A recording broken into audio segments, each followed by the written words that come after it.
Es nuestro titular de portada en un día en el que queremos conocer, de la mano de una voz autorizada, cómo han afrontado los médicos andaluces esta pandemia que ha tensionado el sistema sanitario público andaluz como nunca. Hoy entrevistamos al presidente del Sindicato Médico de Andalucía. Con Rafael Carrasco, naturalmente con todos ustedes y por Andalucía, les hablamos esta noche y siempre con el más rico e inteligente castellano del mundo, el acento andaluz.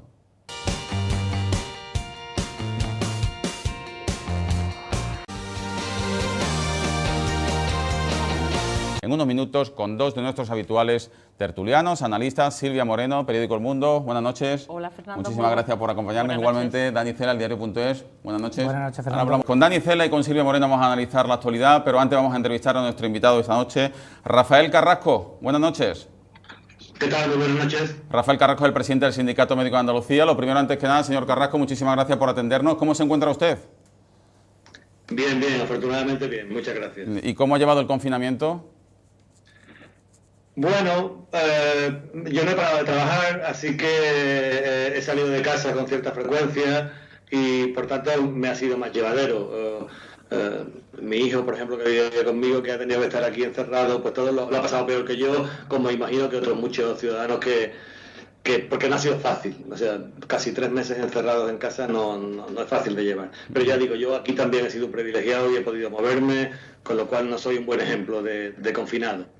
Ahora vamos a entrar en detalle, señor Carrasco, pero de manera genérica, ¿cómo han vivido los sanitarios y especialmente los médicos andaluces esta pandemia? Bueno, me resulta difícil no ser un poco dramático en la locución, porque realmente la situación se ha vivido de una forma dramática. Bien es cierto que a medida que ha ido avanzando esta crisis y que por tanto se han ido haciendo cosas que al principio no se hicieron a tiempo, y me refiero al acopio de material de protección o los test diagnósticos o los circuitos o la adaptación de la asistencia. Yo digo, al principio se vivió con situaciones de estrés, de pánico en algunos casos, de miedo a contagiar a la familia, de miedo a contagiarse, de miedo a quedarse sin personal, de desconocimiento, de protocolos que cambiaban casi a diario, con angustia. Y bueno, si me da la oportunidad de decirlo, pues también diré que con la misma entrega y sacrificio que siempre se ha tenido el colectivo del personal sanitario cuando ha hecho falta, ¿no? Pero hemos pasado miedo y hemos pasado preocupación y hemos tenido estrés, y todo esto al final acaba en una situación de enfado y de desesperación, ¿no? Evidentemente, aunque la tensión hospitalaria aquí en Andalucía ha sido menor que en otros territorios, habrá momentos que lo han pasado ustedes mal, y precisamente porque nadie estaba preparado para el impacto de una pandemia de este tipo. ¿Pero usted cree que el sistema sanitario público andaluz estaba al menos un poquito mejor preparado que otros? Mire, yo creo que no. Me hubiera gustado decirle lo contrario, pero los datos objetivos dicen que no es así, ¿no? Hace unos días en la Comisión de Recuperación Social de Andalucía en el Parlamento me invitaron en la subcomisión clínica y yo me había preparado algunos datos, y les puedo decir que nuestra situación en cuanto a inversión, en cuanto a número de médicos por habitante, en cuanto a número de camas hospitalarias, en cuanto a número de quirófanos, está muy por debajo, muy por debajo de la media nacional. Es decir, llevamos muchos años así. Y ya digo, nuestros recursos sanitarios están en la cola. Y me refiero a datos que publica el Ministerio de Sanidad en un aplicativo específico que tiene, que se llama Indicadores Clave del Sistema Nacional de Salud, en el que vuelca todos los indicadores de todas las autonomías, ¿no?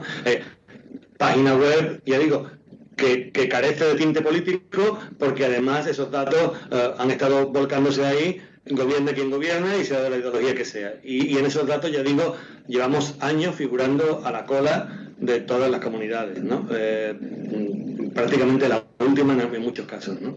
Estuvo especialmente usted crítico con la Junta de Andalucía en esa subcomisión clínica de la Comisión de Reconstrucción en el Parlamento andaluz. ¿Cree usted que la Junta les atenderá en esas reclamaciones? ¿Cree usted que ya nadie dudará, después de lo ocurrido, de la necesidad de tener un sistema público andaluz fuerte y bien dotado de medios? Hombre, yo espero que sea así. Espero que sea así. porque los datos son abrumadores y porque no es posible mantener un sistema de la calidad que queremos en Andalucía si no se invierte en él. Yo decía también en esa intervención que estamos ya además un poco cansados de que se nos hable del porcentaje del PIB. Es decir, no, vamos a llegar al 6%, vamos a llegar al 7% para ponernos en la media, pero claro, la media, el 7% de 1000 no es lo mismo que el 7% de 2000. Es decir, nosotros tenemos uno de los PIB, si no el último, el penúltimo en el territorio nacional. Por tanto, no basta con llegar al 6 o al 7% del PIB. Hay que hablar de números absolutos, hay que hablar de inversiones finalistas y hay que hablar de que el número de euros que se invierte en sanidad por cada habitante protegido tiene que elevarse en 300, 400 euros al año, sin duda. Y si no hacemos eso, difícilmente se podrá mantener una sanidad de calidad.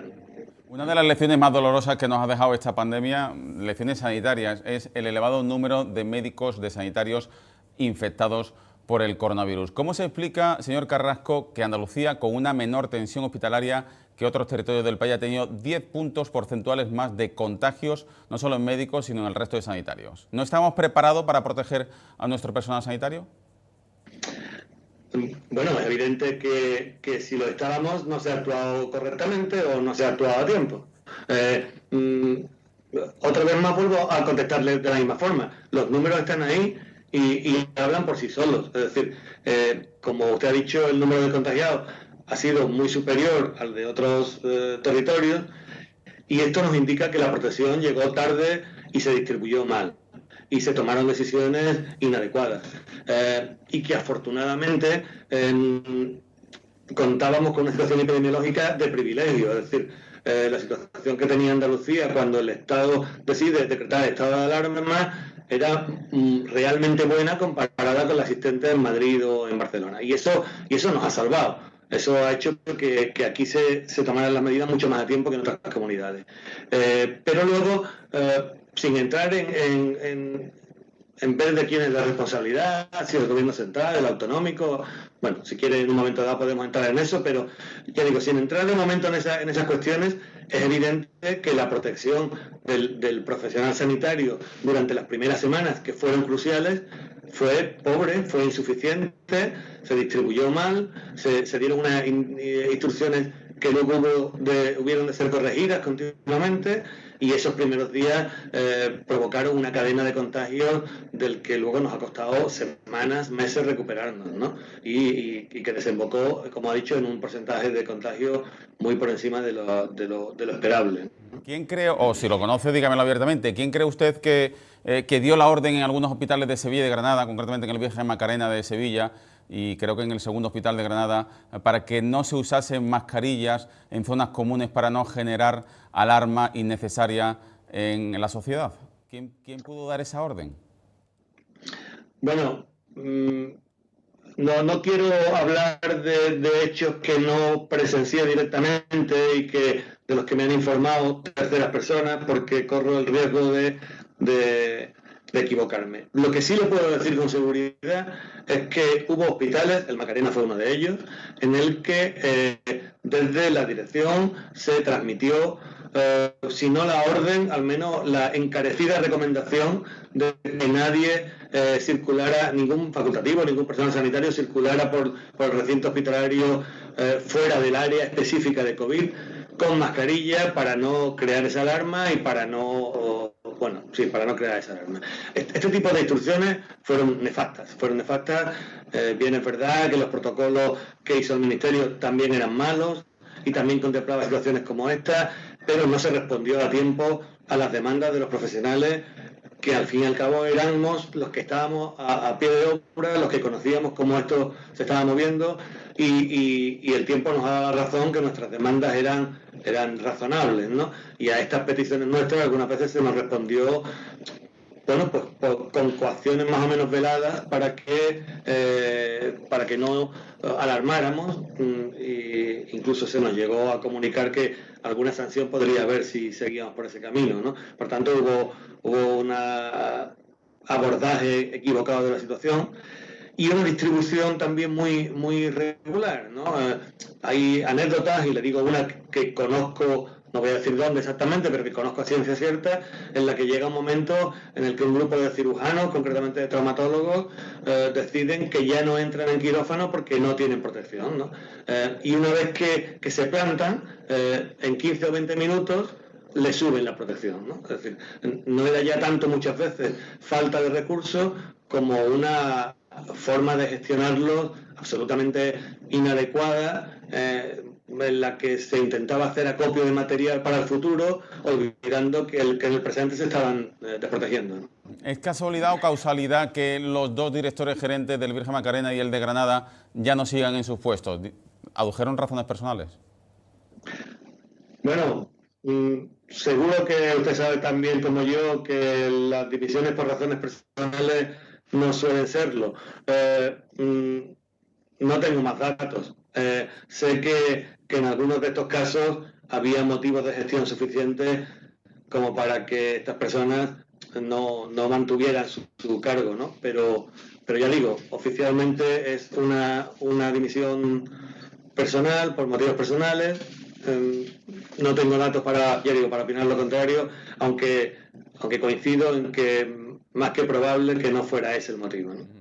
Le preguntan a continuación Silvia Moreno del periódico El Mundo y Dani Cela del diario.es.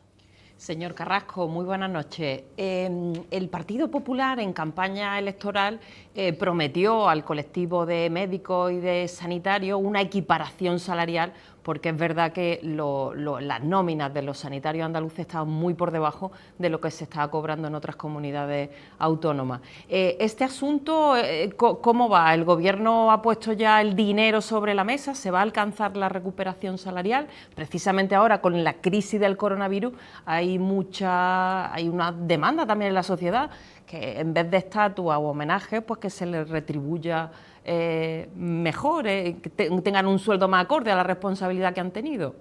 Sí.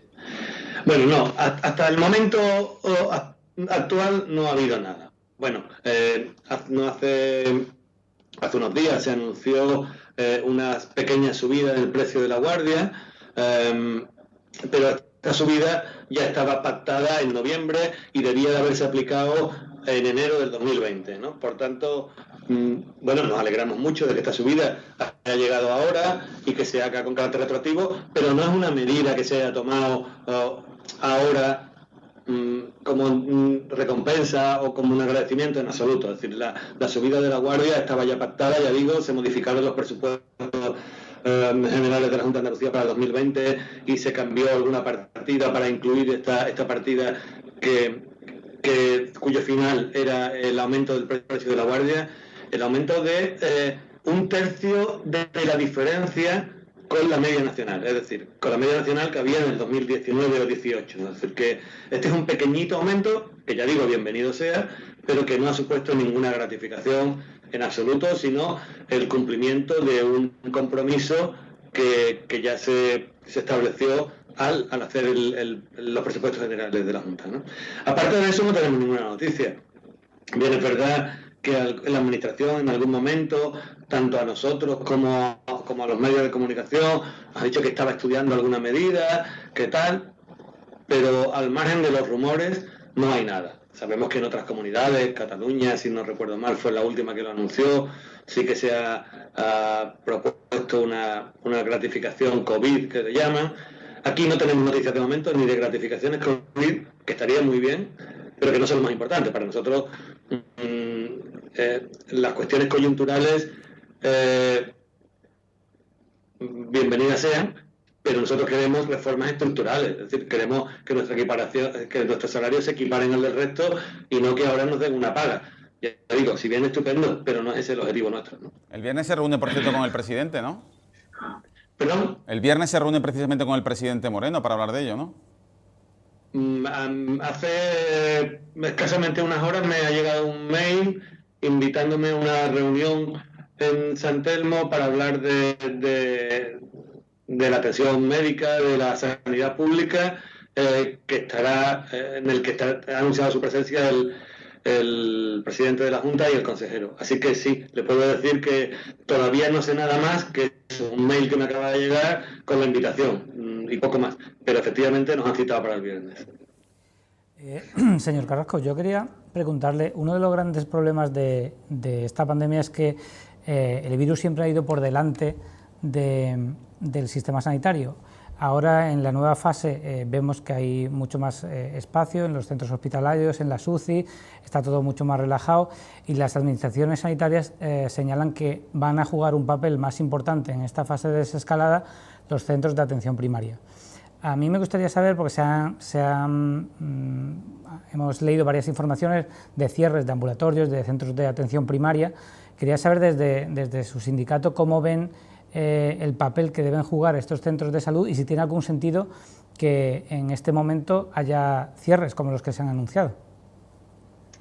Bien, bueno, desde nuestro punto de vista el papel de primaria es primordial en todo esto. En todo esto, el papel de primaria es primordial en cualquier sanidad pública que se precie, porque además es la puerta de entrada del ciudadano al sistema público, es donde existe esta relación directa en la que el médico de familia conoce a sus enfermos, por muchísimos motivos, ya digo, por su cualificación profesional, yo creo que cualquier sistema sanitario debe girar en torno a la atención primaria.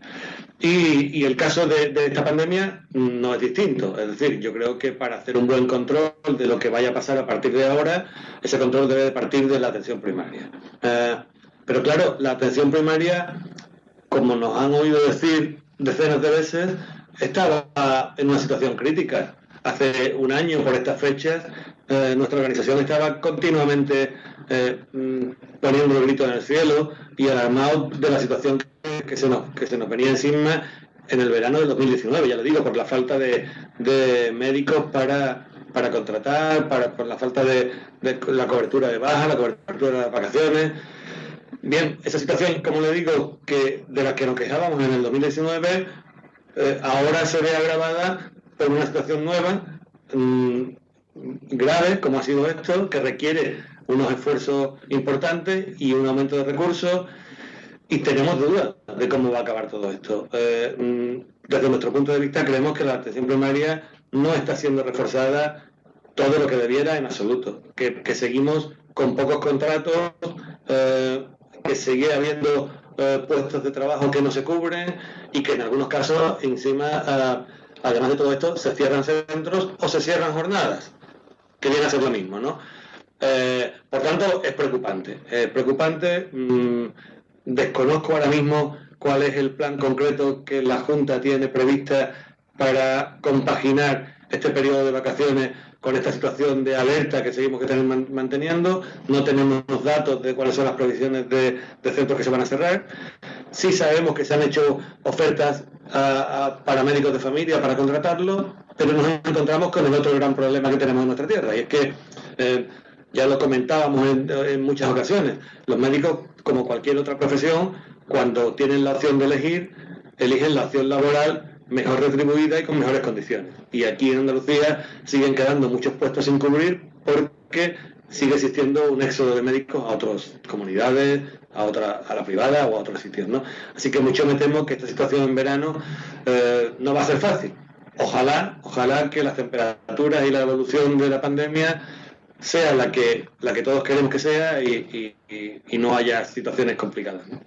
Pero ¿sabe, por ejemplo, si en los centros de salud de las zonas costeras, las que van a recibir una mayor afluencia por la llegada de turistas, no sé si a esos centros de salud se les ha informado, hay un protocolo de cómo deben actuar, si están preparados, si tienen los EPIs, si tienen test para realizar en caso de que haya síntomas de contagio? Es decir, si los centros de salud que van a recibir más afluencia en este verano pueden enfrentarse al mismo problema de desabastecimiento o de no saber cómo actuar que ha ocurrido en los hospitales en el inicio de la pandemia. Le oigo entrecortado y no he entendido lo que me ha dicho de esta última intervención. Sí, le preguntaba si ustedes son conscientes de si en los centros de salud más cercanos a las zonas costeras, que van a recibir más pacientes por la afluencia turística, tienen el material suficiente, el personal suficiente y el protocolo adecuado para intervenir en caso de que haya un rebrote de contagios, como los que hemos estado viendo, por ejemplo, en Málaga, ¿no?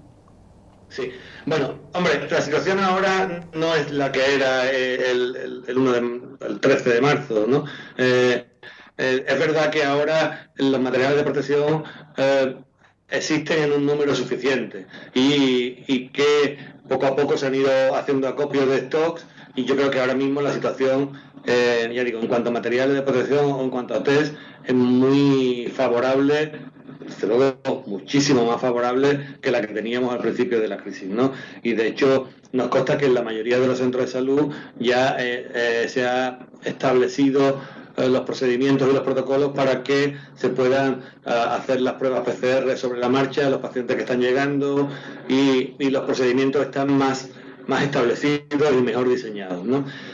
Concretamente en el tema de los centros de salud de las zonas costeras, pues no lo sé porque ya digo, nosotros hemos pedido a nuestra organización, a las distintas provincias, que se vayan informando de cuál es la situación, porque oficialmente no tenemos ningún plan que nos haya ofrecido el SAS en el que se nos informe de los stocks según los centros, el número de personal contratado según los centros o las previsiones de afluencia. Ya digo, no sé si el SAS lo tiene, pero como uno de los grandes problemas que estamos teniendo es la comunicación, desde luego nosotros no se nos ha comunicado. Bueno, resumo, creo que habrá material suficiente, creo que después de estos meses actualmente creo que hay stock suficiente, dudo mucho que haya un refuerzo de personal suficiente. Señor Carrasco, hemos visto que durante la crisis del coronavirus prácticamente todos los sindicatos han presentado diferentes pleitos contra la Junta de Andalucía por no proteger adecuadamente a sus profesionales. Como nos contaba usted antes, el índice de contagio entre los sanitarios andaluces ha sido muy superior a la media de España. ¿Qué recorrido cree usted que pueden tener estos pleitos, estos recursos que están en los tribunales ahora mismo? Bueno, pues no lo sé, no soy un experto jurista y no sé. A ver, no tengo mucha confianza en que estos pleitos puedan tener mucho recorrido, porque ya hemos visto algunas sentencias en las que los jueces pues no se atreven, digamos, a condenar a la administración en estos casos. Pero independientemente del recorrido que tengan a ese nivel, el simple hecho de que nuestras demandas hayan sido admitidas a trámite, de que se le haya requerido al SAS, tanto por la Inspección de Trabajo como por el TSJ, que ponga todos los medios a su disposición, por entender que no lo estaban poniendo, a nosotros ya nos basta, ¿no? Primero porque queda constancia mediática y por escrito de que la situación era la que era, y más allá de la satisfacción de que nuestras tesis se vean reafirmadas, está el hecho de que si en algún momento hay algún tipo de secuela o de invalidez o fallecimientos, como ha habido desgraciadamente entre los profesionales sanitarios, pues tengamos una argumentación legal y una admisión a trámite de unas denuncias y un informe de la Inspección de Trabajo que confirma que no estaban bien protegidos, y esto puede venirles muy bien a ellos y a sus familiares a la hora de pedir indemnizaciones indemnizaciones y compensaciones, ¿no? Así que, bueno, yo creo que ha sido un movimiento que no solo ha ocurrido en Andalucía, ha ocurrido en toda España, todo el mundo ha puesto este tipo de denuncias, a nivel central contra el gobierno central, a nivel autonómico contra los autonómicos, fuera cual fuera su signo político, y creemos que era algo que había que hacer, que nos pedían todos, y que al menos ha servido para dejar constancia de lo que estaba ocurriendo y dejar constancia en los juzgados, ¿no? Que quizás sean los sitios donde nadie va a dudar de que es de su veracidad, ¿no? Rafael Carrasco, presidente del Sindicato Médico de Andalucía. Dos últimas cuestiones antes de despedirle. Tras la enorme sobrecarga laboral y emocional que han sufrido los sanitarios andaluces, la mayoría médicos, díganos si es cierto, como nos han indicado algunas fuentes, que hay un elevado consumo de ansiolíticos en los sanitarios andaluces en las últimas semanas. No lo sé. Yo como usted sabe, soy el presidente del Sindicato Médico Andaluz y por tanto represento a los facultativos, médicos, biólogos, veterinarios, farmacéuticos, odontólogos, radiofísicos, psicólogos clínicos. Entre este colectivo, que es el que yo conozco, no es habitual que estas cosas ocurran, porque, ya digo, no es la primera crisis que llevamos a nuestras espaldas, estamos acostumbrados a lidiar con estas situaciones y igual que le decía antes que ha habido situaciones de pánico, de estrés, de desesperación, de llanto, de todo eso, no creo que el consumo de ansiolíticos, ya digo, entre el personal facultativo haya aumentado significativamente, no lo creo. Ojo, digo el consumo de ansiolíticos, no la ansiedad. Es decir, la ansiedad seguro que ha aumentado mucho, pero no creo que haya llegado a provocar un consumo de ansiolíticos. Estoy seguro de que no. Bueno, ¿y qué significó para precisamente ese personal sanitario los aplausos de las 8 de la tarde? Bueno, una satisfacción, una compensación moral por salir a la ventana y ver que tus vecinos y que bloques y barriadas enteras aplaudían. Le toca la fibra a cualquiera, ¿no? Significó eso, significó un apoyo importante, muy importante en esos momentos en los que a algunos les costaba trabajo salir de casa.